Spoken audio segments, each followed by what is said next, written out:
Welcome po sa aking YouTube channel. Sa mga hindi pa po nagsusubscribe, please click the subscribe button po at huwag kalimutang i-click ang notification bell para ma-update po tayo sa mga new upload video.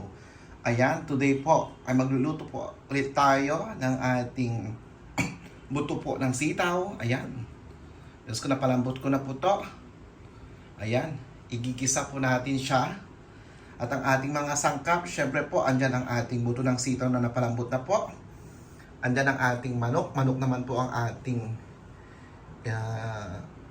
ilalagay. Andyan din po ang ating cauliflower, bell pepper, tomato, garlic, onion, at andyan na po ang ating luya at ang ating magic sarap. Syempre po, andyan po ang ating talong. Andyan din po ang ating patis at ang ating paminta. At lalagyan ko din po siya ng konting sutanghon. Ayan. Yan po ang ating mga sangkap sa ating ginisang buto po ng sitaw.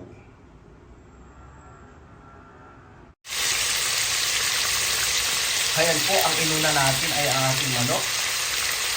Ayan. I-prito po natin siya. Ayan po. Ayan na po. Nung nag-brown na konti yung manok, ay nilagay ko na po ang ating bawang, sibuyas at ang ating luya. Igisa-gisa lang po natin. At isusunod ko po ang ating kamatis.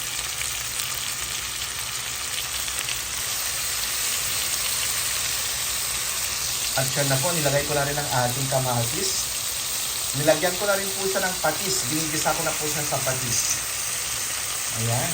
At ilagyan ko na rin po siya ng magic sarap at isusunod ko na po ang buto po ng sitaw. Ayan na po ang ating ginisang buto po ng sitaw. Ayan. Ilagay ko na. Ayan. Tinemplahan ko ulit po. Dinagdagan ko siya ng konting asin. Ayan. Ilalagay ko na po ang ating mga gulay. Magsimula na po akong maglagay.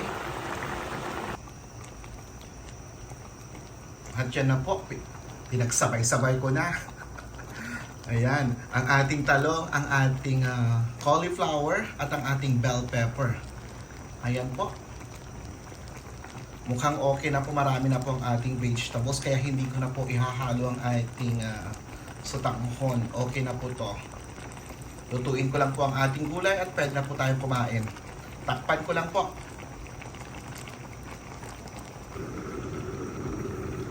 Ayan po. Ito na po ang ating finished product po. Ating ginisang buto po ng sitaw. Ayan. Kung nabibigla po kahit may cauliflower at kanyan lang po ang available na vegetable sa ating ref. Kaya ito po ang ating nalagay. Ayan. Ayan na po. Ito na po ang ating finished product. Ang ginisang buto po ng sitaw. Ayan. Masarap po kung ikaw po ay matagal nang hindi umuulam. Pero kung everyday ay hindi na po masarap. Kainan na po.